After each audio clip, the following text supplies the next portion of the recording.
ज्या करंटची किंमत आणि दिशा ठराविक अवधीने सतत बदलत असते त्यास अल्टरनेटिंग करंट म्हणतात. आता ही आकृती समजावून घ्या. इथे आपण उभा अक्ष घेतलाय आणि इथे आडवा अक्ष घेतलेला आहे. उभ्या अक्षावर व्होल्टेज किंवा करंट असू शकतो आणि आडव्या अक्षावर अंश दिलेले. ही जी दिसते वरची बाजू हिला वरची दिशा म्हणायची आणि हिला खालची दिशा म्हणायची. 0 अंशापासून वरच्या दिशेला करंट किंवा व्होल्टेज वाढत गेलं, नंतर त्याच दिशेने ते खाली होत गेलं, 180 ला 0 झालं. आता उलट दिशेने परत व्होल्टेज वाढत गेलं 270 पर्यंत आणि तिथून परत त्याच दिशेने हे कमी होत गेलं. अशा रीतीने एकदा ही दिशा झाली, एकदा ही दिशा झाली. म्हणून ज्या करंटची किंमत आणि दिशा ठराविक अवधीने सतत बदलत असते त्यास अल्टरनेटिंग करंट म्हणतात. आता आपण साइन वेव्ह म्हणजे काय ते समजावून घेऊया. हा जो उभा अक्ष आहे हा व्होल्टेज दर्शवितोय आणि आडवा अक्ष आपल्याला अंश दाखवत आहे. ही जी आपल्याला वक्ररेषा दिसते ही आपल्याला व्होल्टेजची स्थिती दाखवते. याच्यावरून आपल्याला असं दिसतं की 30 अंशाला व्होल्टेज कमी आहे, 60 ला वाढलं, 90 ला त्यापेक्षा वाढलं, 120 ला थोडं कमी झालं, 150 ला आणखीन कमी झालं आणि 180 ला परत 0 झालं.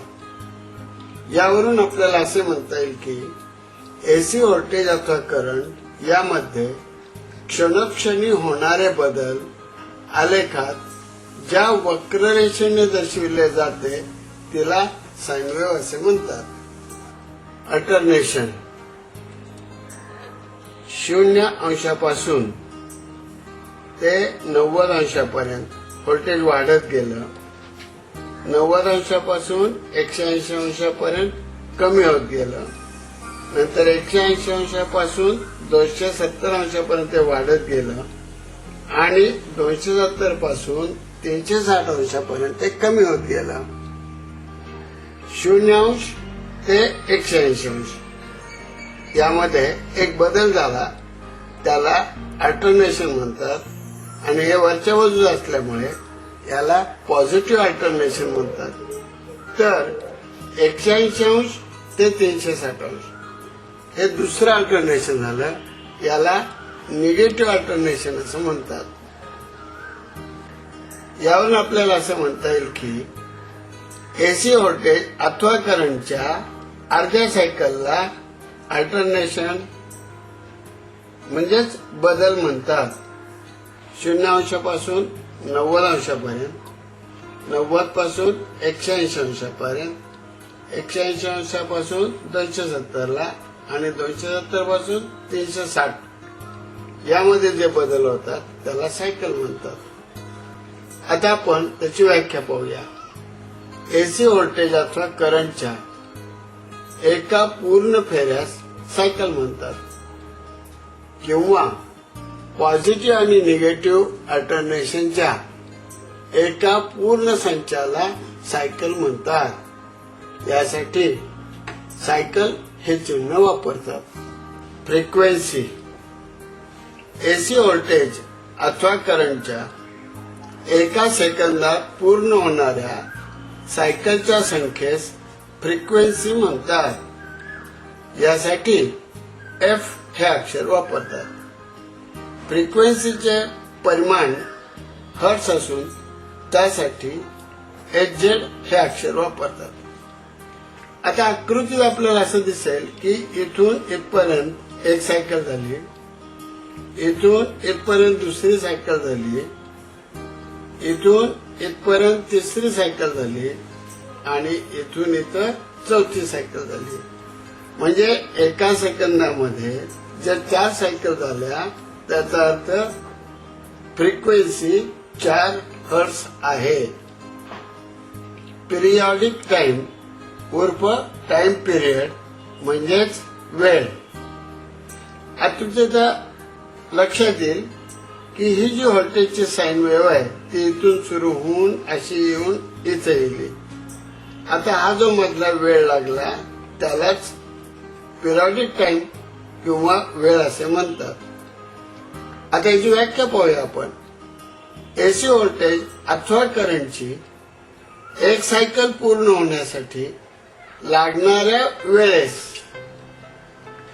पिरियडिक टाइम उर्फ टाइम पिरियड असे म्हणतात आणि यासाठी टी हे चिन्ह वापरतात. याचे परिमाण सेकंद असून त्यासाठी एस हे चिन्ह वापरतात. पीक अथवा अँप्लिट्यूड व्हॅल्यू. एसी व्होल्टेज अथवा करंटच्या एका सायकलमध्ये पॉझिटिव्ह आणि निगेटिव्ह दिशेला मिळणाऱ्या जास्तीत जास्त व्हॅल्यूला पीक, मॅक्झिमम किंवा क्रेस्ट व्हॅल्यू म्हणतात. यासाठी ई मॅक्स हे अक्षर वापरतात. आता आपल्याला साईनवरून काय कळतं का पाहूया. याच्यामध्ये बघा की 90 अंशाला व्होल्टेज सर्वात जास्त दिसते. त्यानंतर 270 अंशाला उलट दिशेने व्होल्टेज जास्त दिसते. हे जे मॅक्झिमम व्होल्टेज आहे यालाच पीक व्हॅल्यू म्हणतात किंवा याला पीक व्हॅल्यू म्हणतात. आणि या दोन्ही पीक व्हॅल्यूला मिळून पीक टू पीक व्हॅल्यू असं म्हणतात. या दोन्ही पीक व्हॅल्यूची किंमत ही नेहमी समान असते. Instantaneous value. प्रथम आपण व्याख्या पाहूया. एसी व्होल्टेज आणि करंट यांच्या एखाद्या विविक्षित क्षणी मिळणाऱ्या व्हॅल्यूला इन्स्टंटेनियस व्हॅल्यू म्हणतात. याकरता ई किंवा आय हे चिन्ह वापरतात. आता आपण आकृतीच्या साहाय्याने समजावून घेऊया. या आकृतीमध्ये आपल्याला करंटची एक साइन वेव्ह दिसते. 30 अंशाला करंट इतकाच होता. 60 अंशाला तो करंट वाढला. 90 अंशाला तो करंट अजून वाढला. 120 अंशाला तो परत कमी झाला. 150 अंशाला तो कमी झाला आणि 180 ला परत 0 झाला. यावरून आपल्याला असं म्हणता येईल की निरनिराळ्या क्षणी मिळणाऱ्या ज्या व्हॅल्यू आहेत यालाच आपण इन्स्टंटेनियस व्हॅल्यू म्हणजेच क्षणिक व्हॅल्यू असे म्हणतो. आता आपण RMS व्हॅल्यू म्हणजेच इफेक्टिव्ह व्हॅल्यू म्हणजे काय ते पाहूया. एखाद्या रेजिस्टर मधून विशिष्ट वेळेपुरता डीसी करंट पाठवले असता जी उष्णता निर्माण होते तितकीच उष्णता त्या रेजिस्टरमुळे तेवढ्याच वेळेत निर्माण करण्यासाठी लागणाऱ्या एसी करंटच्या व्हॅल्यूला आरएमएस व्हॅल्यू म्हणजेच रूट मीन स्क्वेअर उर्फ इफेक्टिव्ह व्हॅल्यू असे म्हणतात. या आकृतीमध्ये आपल्याला ही व्होल्टेजची साइन वेव्ह दिसते. या इथे 90 अंशाला ते मॅक्झिमम व्होल्टेज आहे. पण आपण जर आरएमएस व्हॅल्यू म्हणलं तर ते आपल्याला इथे दिसते. जेव्हा हे व्होल्टेज 10 असतं तेव्हा आरएमएस व्हॅल्यू 7.07 व्होल्ट इतकी असते. मीटर जी आपल्याला व्होल्टेज दाखवतात ती सर्व आरएमएस व्हॅल्यू असतात. ऍव्हरेज व्हॅल्यू उर्फ मीन व्हॅल्यू. एसी व्होल्टेज अथवा करंटच्या अर्ध्या सायकल मधील सर्व इन्स्टंटेनियस व्हॅल्यूच्या सरासरी मूल्याला ऍव्हरेज व्हॅल्यू किंवा मीन व्हॅल्यू म्हणतात. यासाठी एव्ही किंवा ईएव्ही ही खूण वापरतात. आता इथं आपल्याला साइन वेव्ह मध्ये दिसतंय की इथं प्रत्यक्षात 10 व्होल्ट आहे. पीक व्होल्टेज 10 आहे पण ऍव्हरेज व्होल्ट मात्र इथे 6.37 व्होल्ट. पुढची व्याख्या आहे पीक फॅक्टर. पीक व्हॅल्यू आणि आरएमएस व्हॅल्यू यांच्या गुणोत्तरास पीक फॅक्टर किंवा क्रेस्ट फॅक्टर म्हणतात. हा नेहमी 1.414 इतका असतो. पीक फॅक्टर बरोबर पीक व्हॅल्यू भागिले RMS value.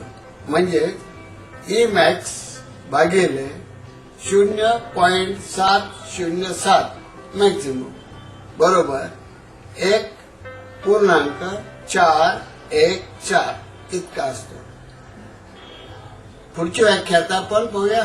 Form factor RMS value आणि एव्हरेज व्हॅल्यू यांच्या गुणोत्तरास फॉर्म फॅक्टर म्हणतात. हा नेहमी 1.11 इतका असतो.